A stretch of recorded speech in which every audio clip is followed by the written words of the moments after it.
Hello hi Ayurvedic అభిలాషులందరికీ doctor Maruti శుభాభివందనాలు. ఈరోజు ముఖ్యాంశం ఏమంటే మీ గురించి ఒక ప్రత్యేకమైన టాపిక్ తీసుకొచ్చాను.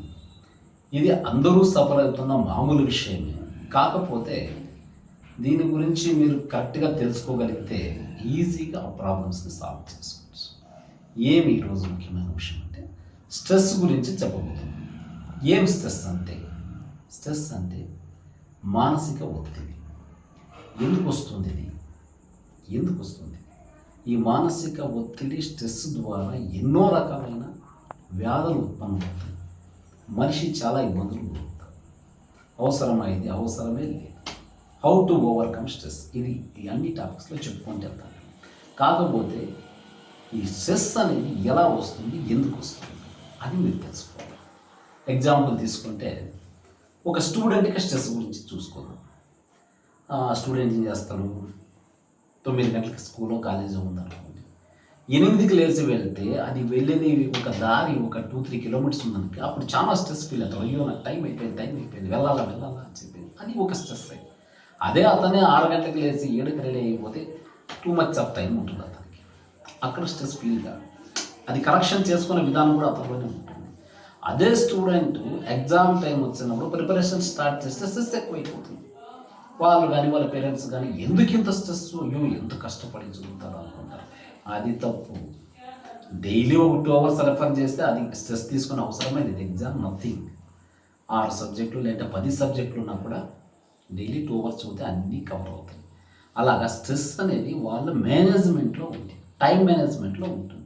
కాబట్టి ఈ స్ట్రెస్ అనేది ఒక ఎంప్లాయీ కూడా అలాగే టైంకి అతనికి ఈ కేటాయించిన వర్క్ని అంటే పనిని ముగిస్తే రేపటికి అది బ్యాలెన్స్ ఉండదు కదా. ఎందుకు బ్యాలెన్స్ పెట్టుకుంటాడు? అతను సకాలంలో ఆ పనిని ఎప్పుడైతే చేయడో అది బ్యాలెన్స్ ఉంటుంది. ఆ బ్యాలెన్స్ వర్క్ కోసం మళ్ళా రోజు కష్టపడతాడు. ఆ రోజు బ్యాలెన్స్ ఉంటే నెక్స్ట్ డే కూడా ఆయన కష్టపడతాడు. ఈ కష్టపడడం స్ట్రెస్ ఆటోమేటిక్గా వచ్చేస్తుంది. అరే నాకు ఇంత వర్క్ ఉంది, ఇంత చేయాలి, నేను ఎప్పుడు ఫినిష్ చేయాలా, ఇవన్నీ స్ట్రెస్లో బాగా చూసిన తక్షణమే ఆటోమేటిక్గా టెన్షన్ స్ట్రెస్ పెరిగిపోతుంది. అలాగనమాట. కాబట్టి తేలిగ్గా ఓవర్కమ్ ఒక్కొక్కటి చేసుకుంటానండి పనులు.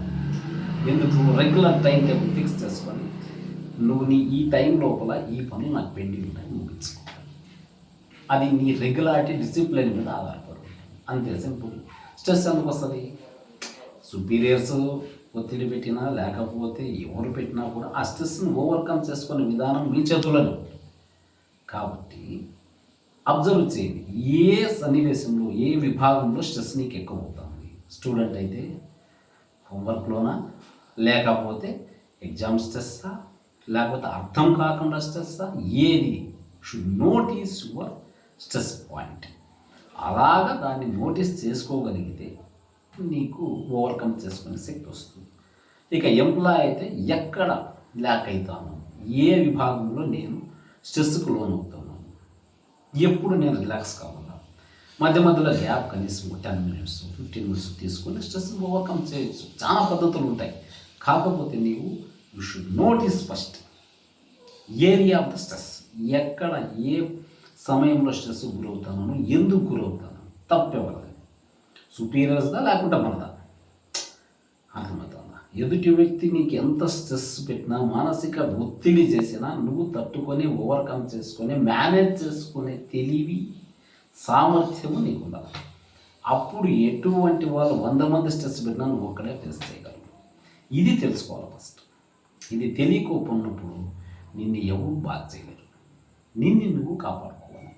దీనికి ఏ రకమైన పారామీటర్స్ పాటించాలి, ఏ రకమైన పద్ధతులు ఉన్నాయి, హౌ టు మేనేజ్ స్ట్రెస్ అని నేను ఒక్కొక్క విభాగాలుగా మీకు చెప్పి స్టూడెంట్కి అయితే ఇటుగా ఎలా చేయాలా, ఎంప్లాయీకి అయితే ఎలాగ చేయాలా, ఇలాగా మీకు నేను టిప్స్ చెప్తాను. Tips, suggestions. అది ఏమన్నా ఎక్కువ సివియారిటీ ఉంటే మెడిసిన్, ట్రీట్మెంట్ లేదా కౌన్సిలింగ్ ఏది హెల్ప్ అవుతుందో మీకు డీటెయిల్ చేస్తాను. ఓకే, ఇప్పుడు స్ట్రెస్ గురించి మీకు అర్థమైంది. ఎక్కడ ఏ సన్నివేశంలో ఏ సమయంలో స్ట్రెస్ ఫీల్ అవుతుంది అనేది ఫస్ట్ యూ షుడ్ నోటీస్. ఓకేనా? ఇది తెలుసుకోండి ఈరోజు. ఓకే, నెక్స్ట్ వీడియోలో మరిన్ని విషయాలు స్ట్రెస్ గురించి నేను డీటెయిల్ చేస్తాను. ఈ విషయాలు కనుక మీకు నచ్చినట్లయితే నా ఛానల్ని please share and subscribe. Okay, thank you, నమస్కారం.